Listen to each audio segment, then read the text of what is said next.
Hello people, this is Shojanno, CSE third year. Hi, I'm Anubhav, second year IT. Hi, I am Ayush, second year EC. Hello, this is Shaunak, CSE third year, and we are Team Domini-uim. Domini-uim. Living in a world which runs on the concept of evolution, we humans have made huge progress in the field of mobility, transportation. But even with the advancement of vehicles, every passing day our roads have remained the same, controlled by lights of three colors which are in turn controlled by human. This technology is so old that it has even been featured in the Flintstones. Thus, when a road gets blocked due to the dense traffic flow in and out everywhere, the person to blame is often an inept person controlling the traffic lights. Even with an experienced pro, humans have their limits of solving problems, and the rate at which they do, we all know it. Thus, we come to a simple conclusion. We need to pass this task to the computers.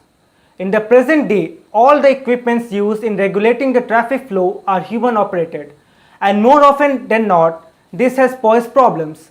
Having a near perfect synchronization with humans at any point is a far cry, let alone optimized by decision making. With the problem stated, we now need a solution. We came up with one. Our solution, a digital twin of an entire city, the actual city being the physical model, works on the existing infrastructure and hence is quick and cost friendly to implement. We utilize the installed traffic lights and cameras at the road intersections. A perfect flow optimization system which we have seen in the nature is the human circulatory system. The perfectness of the system is such that it runs without failing for a single second for years. Our solution takes inspiration from this system. Our traffic control system maintains synchronization across all points where it operates. That is, the traffic lights of the entire city are synchronized in such a manner that we are able to optimize the entire city's traffic in order to have the best possible traffic flow at any moment. We focus at smoother flow all over the city instead of solving issues at just one road.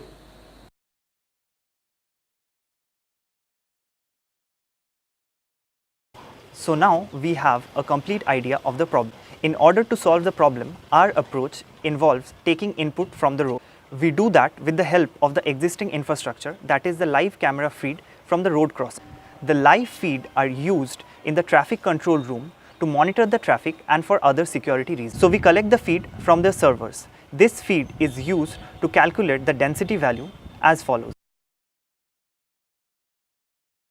The traffic camera feed is the raw input for our system. This raw input for every road is then converted into corresponding density value. In order to do so, we need to distinguish vehicles from the background. First, the feed's RGB channel is converted to HSV channel. The V or value channel gives the difference between the vehicle or no vehicle. The no vehicle scenario corresponds of empty road, that is the background. A script is used to extract frames from a sample feed. The frame with no vehicle is the background image. Now that we have the background image, we have defined a region of interest for the camera feed. That is the region of road visible to the camera. For the background image or an array of pixel values corresponding to that image, we detect when these values go above a threshold value. We assume that this occurs when there is a vehicle within that pixel. Next, we implement a condition where we are only interested in the detected shapes if they were over a certain size. This was to ensure that the detected blobs were most likely the vehicles. It is to be noticed that the certain size value will change with the video feed, camera height, etc. We then pass the selected blobs to the vehicle counter. Here we determine the vector movement of each tracked vehicle from frame to frame, giving an indicator of what movements are true and which are false matches. We do this to make sure we are not incorrectly matching vehicles and therefore getting the most accurate count possible. In this case, we only expect vehicles traveling from the top of the image to the bottom or reverse. This means we only have a certain range of allowable vector movements. If a vehicle object satisfies above criteria, it is counted. The count is divided by the area of the region of interest, which is the density value that is fed to the system. We take the count of the vehicle until we have a red light. The working formula is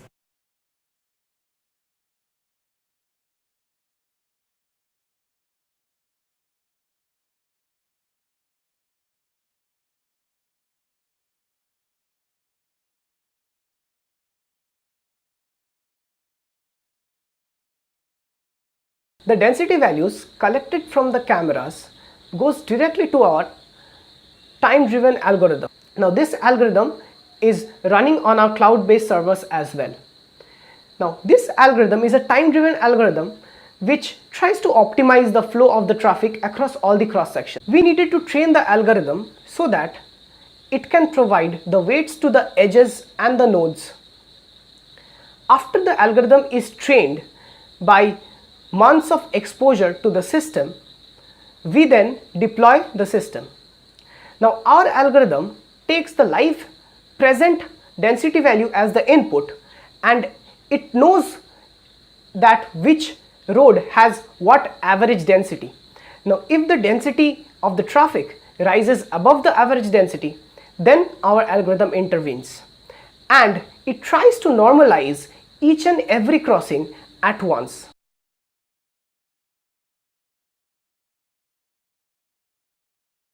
Coming to the algorithm behind our solution, we take help of reinforcement learning, which enables our digital twin system to learn over time what will be the best way to control the traffic lights.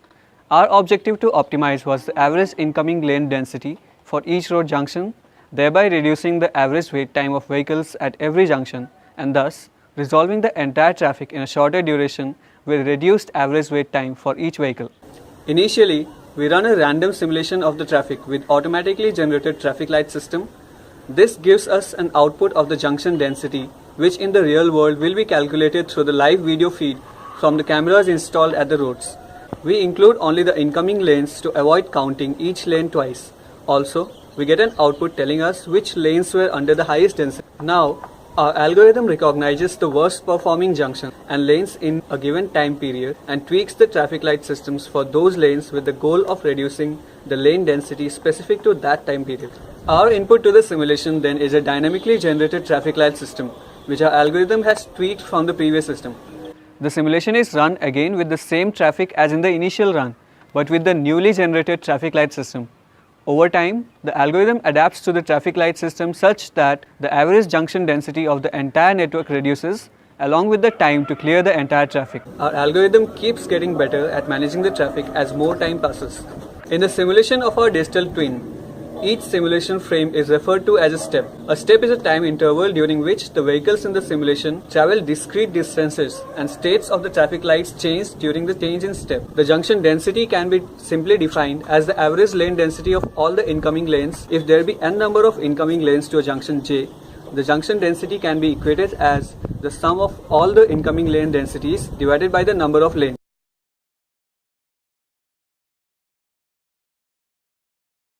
This is the directory of the simulation. Here the file normal.py is used to run the randomly generated traffic simulation on the network. We use the software Sumo for showing our simulation, and as you can see here, the simulation has already started. With the cars being controlled by an automatic generated traffic light system at each junction. Our network consists of 14 roads intersections of 3 types: 3-way, 4-way and 5-way intersections. The script generates a traffic of 100 cars moving on random roads at random start times on the network.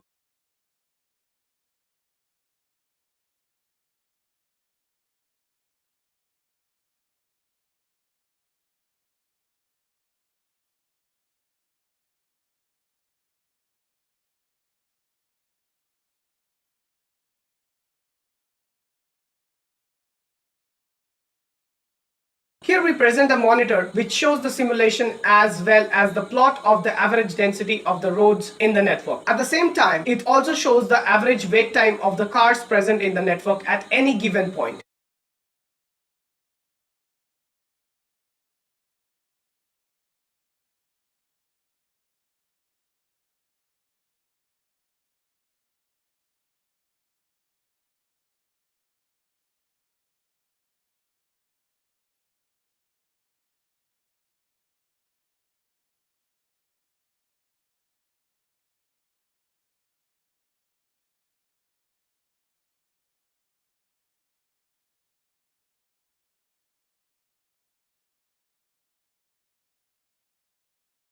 When the simulation ends, we can see that it takes 640 steps of the simulation to run. We must here note that the real time factor for the entire traffic to clear, which is obtained by running the normal -info.py script, which essentially runs the same simulation but provides a detailed output.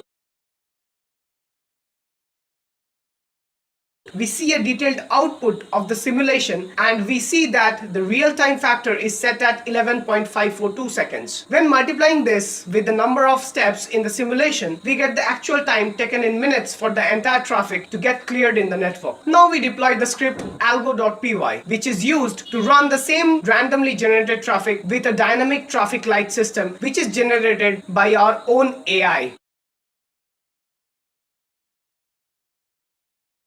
In the monitor, we are able to see the average junction density while running the simulation with the modified traffic light system is much lesser as compared to when it was on without modified traffic light system. Also, the average wait time of the cars are much lesser than normal traffic light system.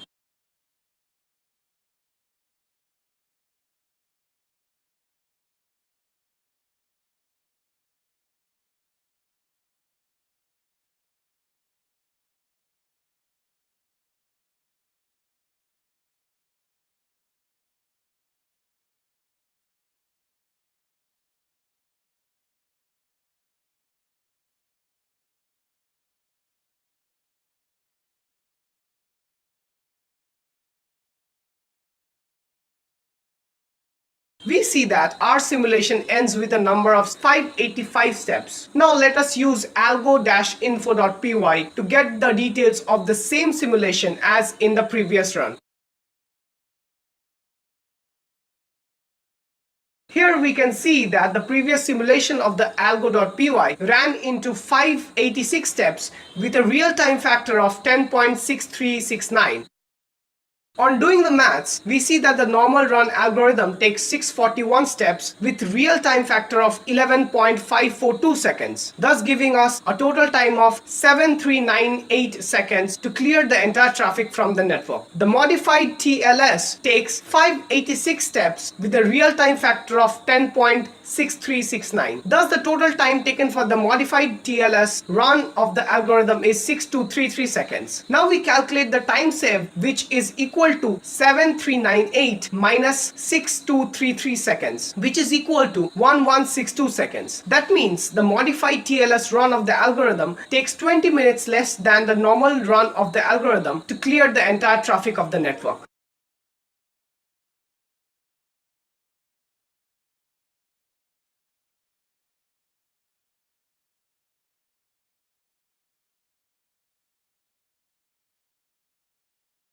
This optimization can take place only through a controlled output. Now, how could we give the output so seamlessly from the cloud-based servers to all the drivers who are actually driving on the road presently? We use the same architecture that is already present, that is the traffic lights. We basically turn them smart traffic lights that are live communicating with the servers that is hosting the algorithm. How did we do that? Well, we use cheap Arduino or Raspberry Pi boards that can communicate with the server that is hosting the algorithm.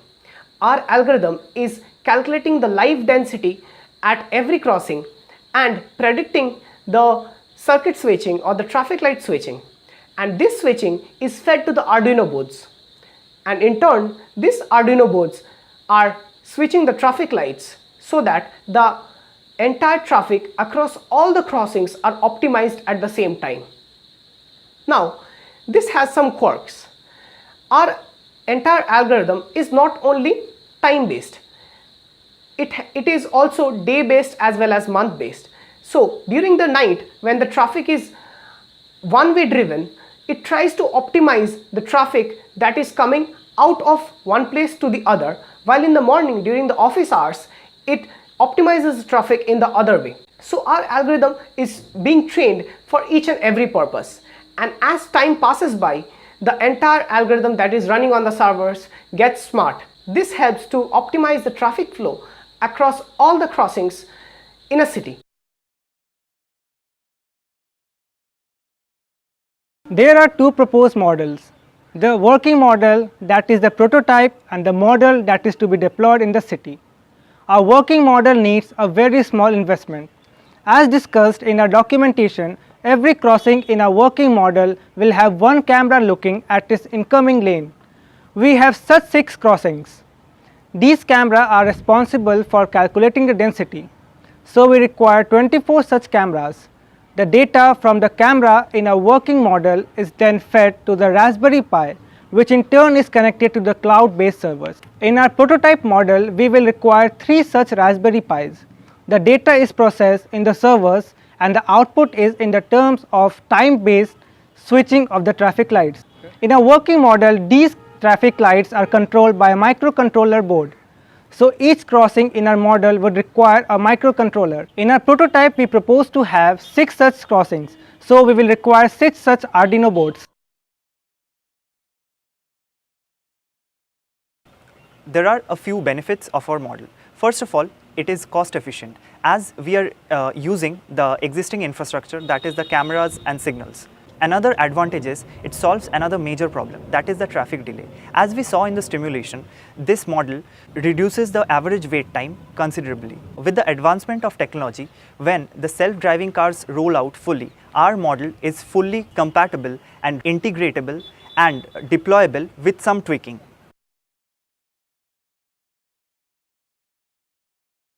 As we see, our traffic light control system works in the real time. Thus, we can imagine 2 very obvious problems that it might face: camera visibility problems and connectivity problems. Some of the issues the system might face with the camera visibility would be instances when for any reason power to a camera is lost, or if at night the street lamp goes out. Coming to the connectivity issues, the system may face situations where the internet may not be able to work at the ample speed or is entirely blacked out. We can imagine several reasons for this to happen, ranging from bad weather to natural disasters. At these times, our system falls back to the data stored for that particular time frame for the same day of the week averaged over the past. We worked really hard for this. Looking forward to the results. Thank you from Team Domini-uim.